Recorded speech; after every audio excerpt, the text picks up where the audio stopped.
Vamos lá, pessoal, tudo bem? Vamos fazer a nossa análise então desse fim de semana. E eu trouxe aqui alguns indicadores então para a gente conversar e mostrar algumas coisas que a gente está bastante preocupado com o mercado e que nos fez então abrir aquela posição da semana passada. Hoje eu trouxe para vocês então um indicador que seria o nível de alavancagem das pessoas no mercado financeiro. Como a gente sabe que entrou bastante gente, pessoa física no mercado financeiro, e por conta da pandemia, desses auxílios, essas pessoas acabaram solicitando muita margem nas suas corretoras. Ou seja, com pouco dinheiro elas estão tentando alavancar a um nível bem elevado. E o que chama atenção é, nesses níveis elevados de alavancagem, ele ocorreu em pontos onde os bear markets iniciaram. Então, esse indicador aqui ele é bastante preocupante.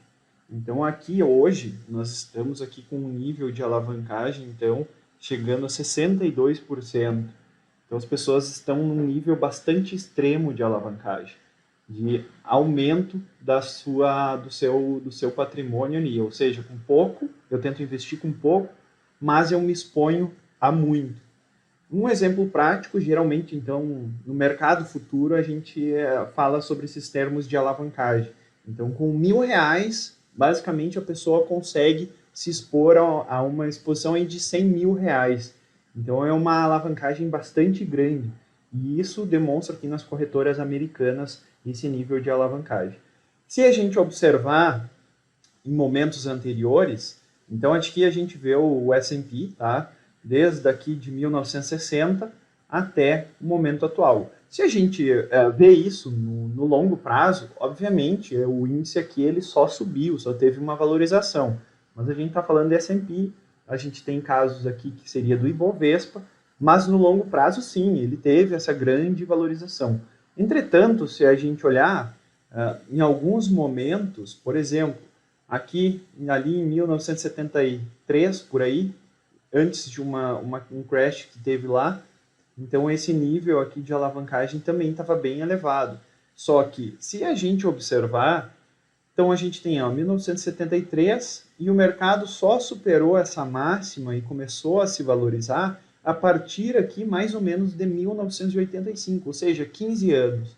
E o que a gente precisa observar nesse sentido é como que eu estou financeiramente preparado para passar 15 anos ali vendo uma desvalorização nas minhas ações ou no mercado financeiro como um todo, e se eu não vou precisar desse dinheiro, ou se eu vou ter capacidade de aguentar uma queda aqui de 50%, por exemplo.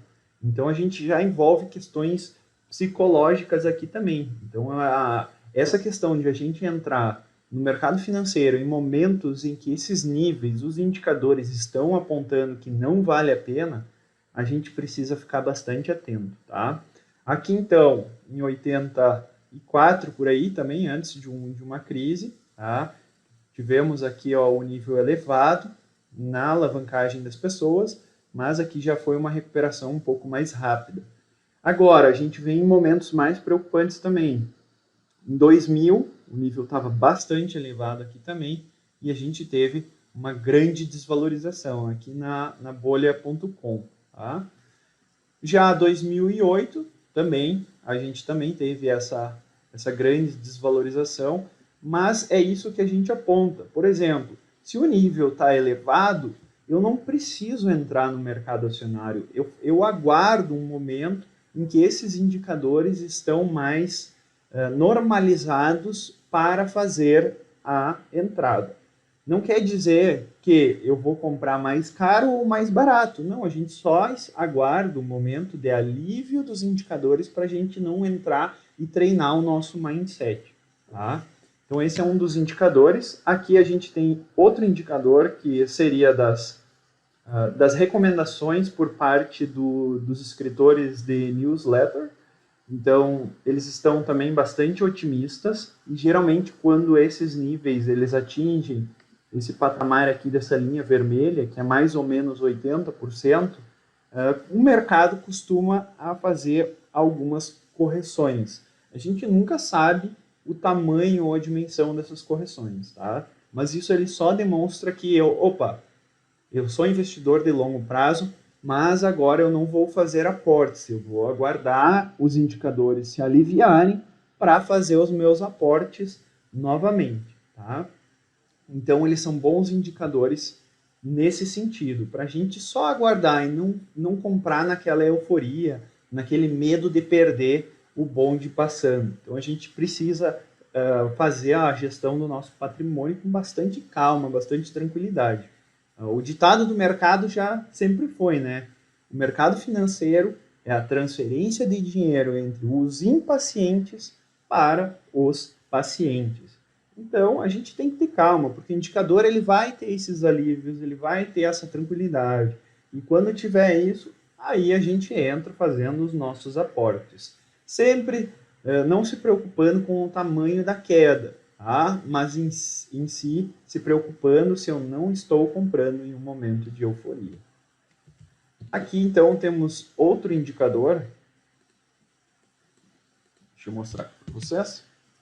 Que ele mostra aqui as empresas de tecnologia que não dão retorno. E a gente viu que desde o crash, então lá de março do ano passado, esse índice aqui, ele subiu de uma forma extremamente exagerada. Ou seja, as pessoas estão comprando empresas sem ao menos conhecer essas empresas. Empresas que não dão lucro. Imaginem essas empresas que estão se valorizando, não dão retorno nenhum e simplesmente os preços delas estão explodindo. Então, isso aqui é um indicador muito importante. Isso já aconteceu no crash da bolha.com e está acontecendo novamente. Tá? Não estou dizendo aqui que a gente vai passar por um novo crash, não estou falando isso. Pode ser que a gente tenha num período aí de um ano, a gente passe por um bear market, que vai chegar daqui a um ano, mais ou menos, até um ano, mas aqui ele já dá alguns sinais de preocupação para nós. Tá? Então a gente precisa ficar atento. Olha o quanto esse indicador aqui já se valorizou. Então a gente precisa ter um cuidado, principalmente daquelas empresas que não estão dando lucro. O mercado ele vai se ajustar sim. Tá?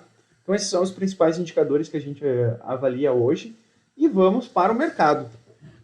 Então, Bolsa Brasileira, como a gente falou, a gente montou uma posição então short na nossa bolsa, tá? Porque a gente via ali alguns indicadores já se deteriorando e aqui já temos uma correção aqui, mais ou menos vamos ver aqui, chegou até aqui, ó, quase 7%, tá? Então, ainda se a gente olhar no semanal, o que acabou segurando aqui um pouquinho foram as pessoas que fazem essas entradas mais agressivas nas médias móveis. Isso eu expliquei para vocês no vídeo passado. Geralmente o comprador agressivo ele já está aqui com as ordens colocadas aqui próximo das médias aqui, já para tentar dar uma segurada no mercado. E eu falei para vocês que esses 119 mil pontos aqui era um ponto muito importante, porque entrou aqui gente comprando pesado nesses dois candles, então para fazer o rompimento do topo histórico e agora está falhando. Então eles tentaram segurar e não conseguiram. Basicamente quem comprou aqui foram dois bancos americanos, eu falei isso também lá no vídeo passado, Morgan Stanley e Merrill Lynch, tá? Compraram bastante e eles compraram basicamente só blue chip, tá? Porque tem peso no índice e eles conseguem puxar. Mas toda essa alta que foi puxado basicamente por esses dois bancos, entrando pesado aqui na nossa bolsa. Então aqui está numa correção, a gente está mais tranquilo, mantemos a nossa posição vendida, e aqui na região aqui de 112, por aqui nessa região, a gente já vai ficar um pouco mais atento. O mercado aqui pode dar uma subidinha aqui, uma desafogada, para depois vir com um pouco mais violência aqui para baixo. Então a gente precisa ficar ligado aqui como que vai reagir. Mas por enquanto a gente manteve a nossa posição. Agora, se aparecer uma barra compradora forte aqui, aí sim a gente vai desmontar a nossa posição, porque o smart money e os caras pesados aí vão segurar ali, vão defender essa zona ali, tá? Porque agora eles já começam a ter bastante prejuízo. No mercado futuro, mesma coisa, tá? Não consideramos esse candle aqui tão importante, não apresenta volume significativo, tá? O mercado ainda segue nessa correção, então aqui nessa zona, se o mercado varar isso aqui mais para baixo, melhor ainda, a gente vai conseguir fazer uma comprinha ali um pouco melhor, mas a gente precisa ficar atento nessas reações. Caso o mercado venha com mais violência ainda para baixo, aí já começa a ficar um pouco mais preocupante. O dólar, como eu falei para vocês também, aqui a gente tem uma figura de ombro, cabeça a ombro, tá? E esse tipo de figura aqui a gente gosta bastante porque ela é bem efetiva, principalmente no dólar. Então a gente tem que tomar um cuidado, mas o dólar está aqui nessa lateralização, pessoal. Não adianta a gente querer ficar eufórico aqui quanto ao dólar, que vai subir um monte, vou entrar. Não, não é isso, tá? O dólar costuma, por exemplo, aqui, ó, passou um ano inteiro aqui, mais de um ano, lateralizando para fazer o rompimento aqui e seguir embora. Então aqui a gente já tem, vamos pegar aqui desde o topo, a gente tem a metade do período que tinha aqui, ó. Tá? Aqui a gente tem 200 dias, mais ou menos, e aqui a gente teve 400, quase 400, 380 dias até o dólar mostrar realmente para onde estava indo. Mas o dólar vai depender muito de questões econômicas, né? Então vamos ficar bastante ligados aí. Mas, como a gente falou, a gente vê o dólar para cima, a economia brasileira está bastante frágil, ele está volátil aqui e não tem muito o que a gente fazer. Quem quer enviar dólares para o exterior vai fazendo de forma gradativa, sempre quando há essas quedas, pessoal. Evitem comprar quando está ali subindo 2, 3%. E para fazer essas remessas para o exterior. E tudo que a gente fala aqui, nada é recomendação, tá? A gente só está fazendo um estudo do mercado. A gente não está recomendando para vocês fazerem compras ou vendas no mercado, tá? É só um estudo e mostrando o que nós fizemos com o nosso patrimônio. Então, quando a gente vê esse tipo de queda aqui na região de 2,20 por aqui, passou disso para baixo, a gente já acha interessante, já começa a remeter um pouco mais de dólar para o exterior.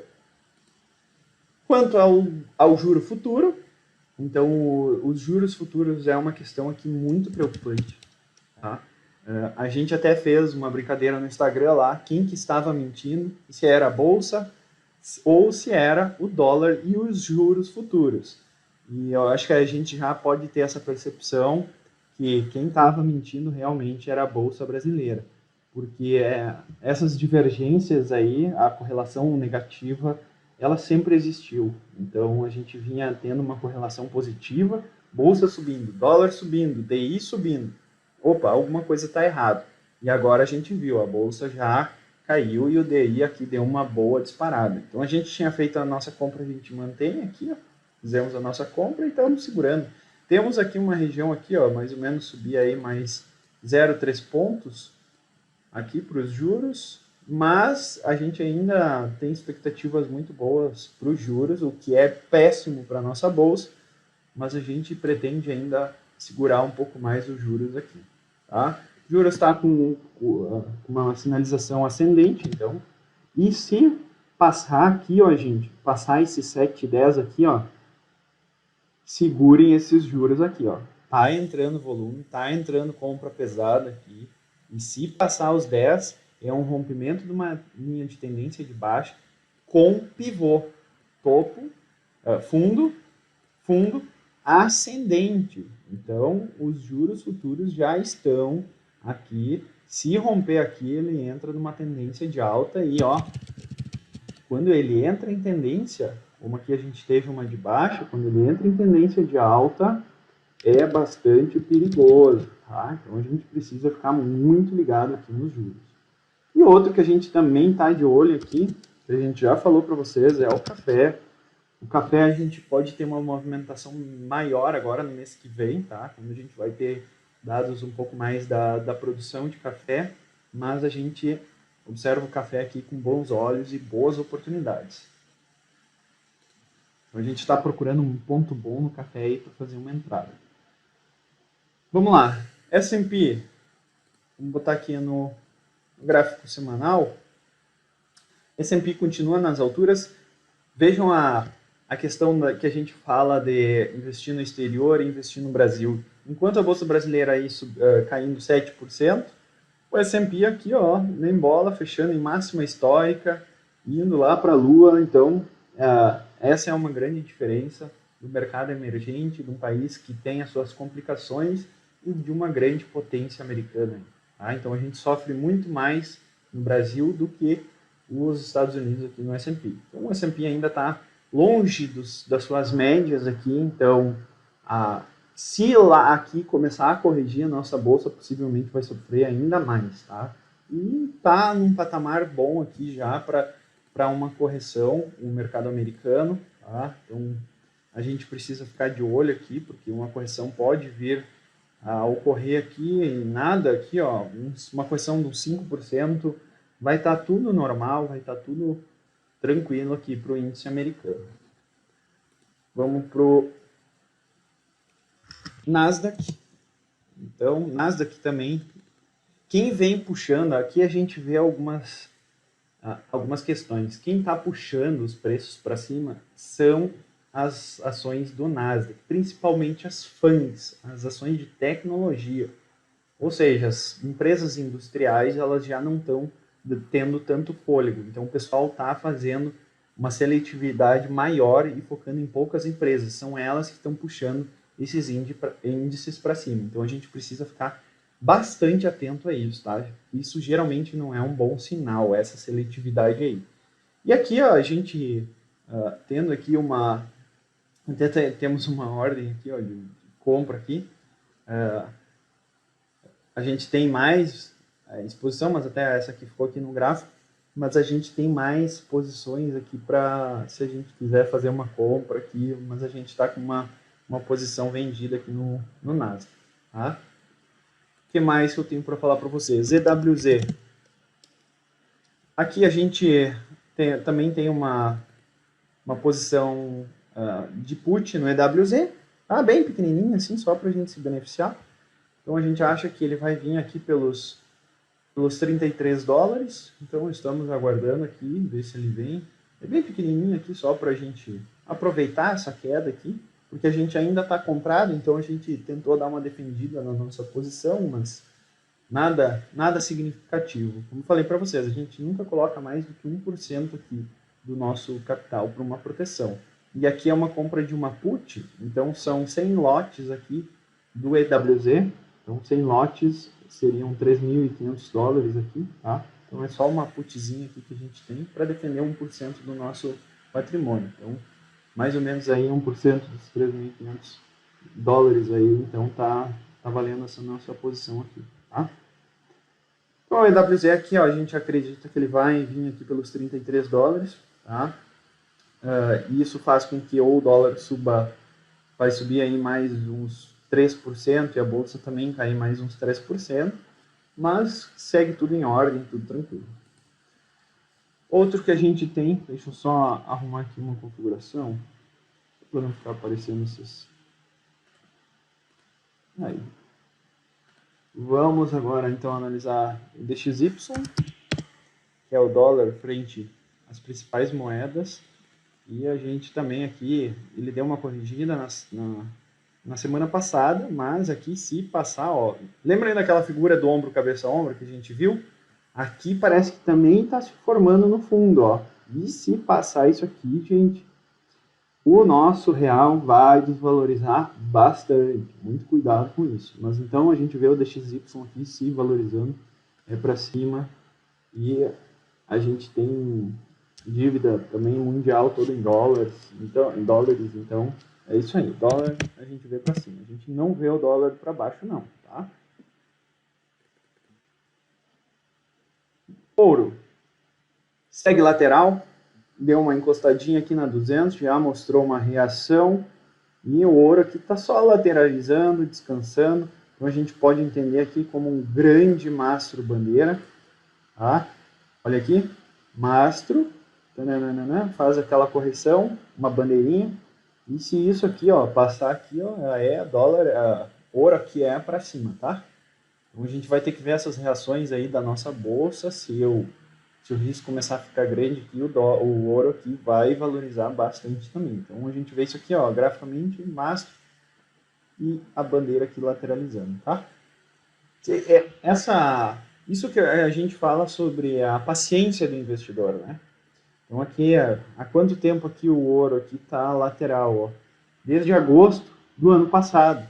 Então já tem aí praticamente 7 meses aí o ouro aqui lateral, andando para baixo, fazendo uma correção. Então tem que ter paciência, não entrar nesses momentos eufóricos aqui, só acalmar e comprar com mais tranquilidade. Prata, mesma coisa, tá?